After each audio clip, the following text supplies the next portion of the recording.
Can I replace my laptop on tour with a 5-year-old iPad mini 6 running Apple's latest OS? Let's spill the tea, which of course stands for Thom's Essential Entertainment Equipment. I know it's a very clunky title. I've been thinking of changing it, but it's really starting to grow on me. So I kicked off my fall 2025 stand-up comedy tour last month in Chicago and then in Atlanta. I did 4 stand-up shows, hosted a black tie gala, moderated a panel, and gave a workshop in 2 different states over the course of 5 days, with a lot of time spent in airports and on planes. And all the gear that I took with me wound up weighing me down. Literally, I have a dozen shows left on this year's tour in nearly as many states, so I'm looking to cut weight in the gear department. And now that I've had a real-world first weekend on the road, let's talk about what tech I took with me, what I should have left, and if I can do all the things I need to do on my iPad mini 6 that I usually do on my laptop. So let's take a quick look at the gear in my bag, and for the next few episodes, we're going to talk about what pieces of gear I absolutely need to take with me and which ones I can swap out to make traveling easier. Let's start with the basics. I've got my laptop, my Canon R10 mirrorless camera, a lens, my DJI wireless mic system, tripods, external SSDs, extra batteries, SD cards, and all the associated cables and chargers.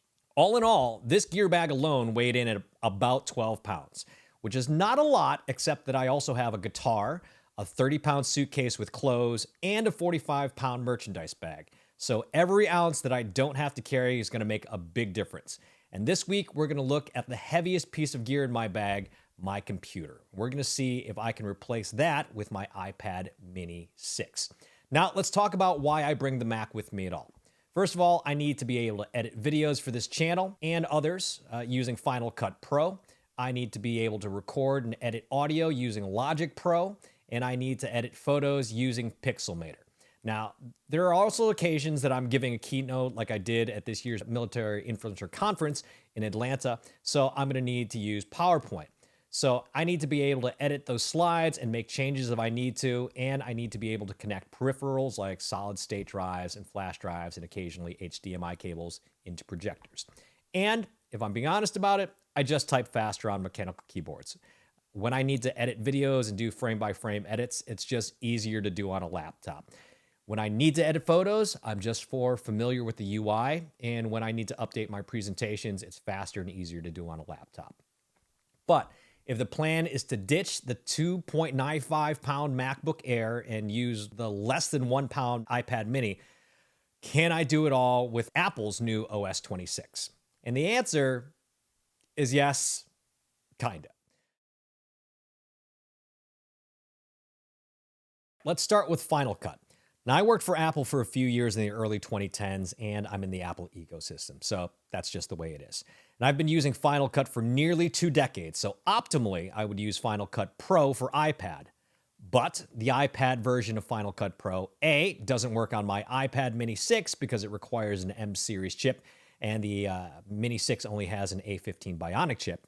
And B, even if I did, it's a subscription-based app. And I hate subscription-based apps, especially because I already have a fully paid version on my laptop. But because I also edit videos on my desktop, I want to be able to cross-platform on my projects. So I tried iMovie. I don't love it. It's fine, I guess. It's not. I don't like it. I don't like it at all. But then came LumaFusion. $29 one-time cost, which I love. Easy to learn UI, relatively. I dig that. Cross-platform app, so I can use it on my Mac if I so wish, which is cool. But most importantly, it's super portable. I literally edited an episode of my podcast while I was on the stationary bike in my gym. This amps up my productivity by like 1,000%. If I'm waiting in the doctor's office, boom, I pull out the iPad. Making lunch, knock out some editing. Airports, Ubers, on the plane, I don't have to pull out my laptop, plug in an external SSD, and hope I have enough room to comfortably do some work. It's all on the iPad. So video iPad editing, replaced. I'm actually editing this on the iPad.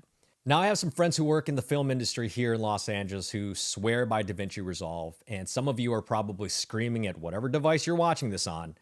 And yes, it is nice, it's got a great UI, but there was a huge learning curve, and I ain't got the time for all that. Now for audio editing. Again, Logic for iPad is a subscription-based app, so no thank you. I want none of that. I tried GarageBand for some simple edits. Now that OS26 lets you select your input device, I can just plug in my wireless USB-C mic into the iPad and record voiceovers and do simple edits on the fly. It's got a surprising number of features and effects for editing, and it's free. So audio editing also replaced. Now for photos. I've been using Pixelmator for a while as a replacement to Adobe Photoshop. By the way, Adobe can eat a bag. I bought the full version for, I think it was like $19 or $29 way before Apple acquired the company in November of 2024. Now it's like 49 bucks, but it's a one-time cost and it is far more affordable than Adobe's suite. I mostly used it for my Mac for two reasons. I'm just used to all the keyboard shortcuts on the desktop version, and I also have thousands of fonts installed on my laptop that I don't have on my iPad, but that can be resolved. So again, yeah, I can do my photo editing on the iPad. And as a matter of fact, now that I'm using an Apple Pencil, it makes it actually a lot easier to do things like select portions of images or crop out or manipulate.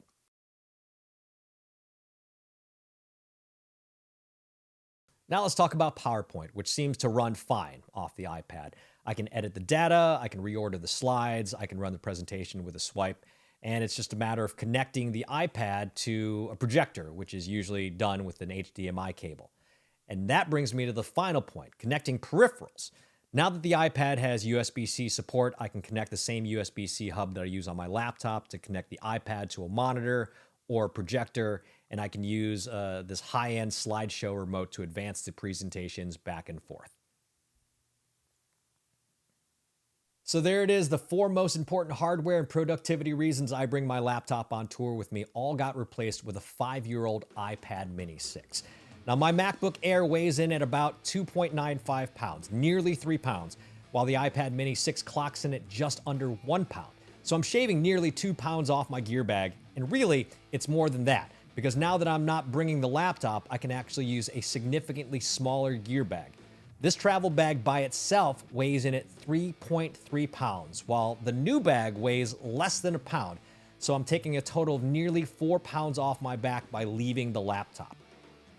And it goes without saying that standard productivity apps like Word, Excel, and web browsing can easily be done on the iPad.